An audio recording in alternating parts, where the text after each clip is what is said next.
everyone. So the June 2024 morning shift paper is done and I myself attempted the paper, and looking at the trend that the CSIR has set this particular time, we can give this particular examination or keep this particular examination in the category of medium to difficult level, because the part C was comparatively very difficult as compared to part B and A. And if you look into the trends for part C of last 4 years also, this time the question papers, the questions that were framed were much more trickier. First, second, the questions were much more from the in-depth topic, and third, the main question that the main topics that used to be there in the league of the paper, they've completely changed that particular thing. So part C questions were more analytical, and in addition less of theory based. Majority of the questions were analytical or experimental based, but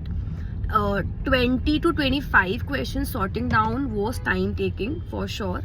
But if you look into part A this time, that is a general aptitude, it was very easily you can solve. Like if you have done the practice of part A, 13 to 14 questions were very easily doable. Remaining questions can easily be skipped off. Part B was also comparatively easy because the questions were very straightforward, like very simple theory based questions were there, majority of them.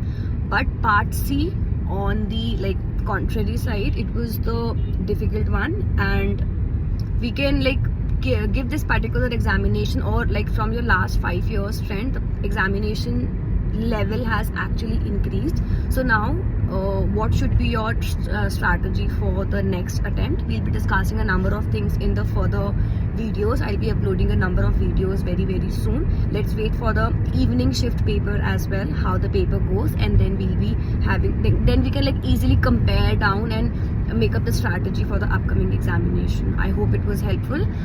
Let's meet after the evening shift paper and analyze that as well. Good luck everyone for your evening shift.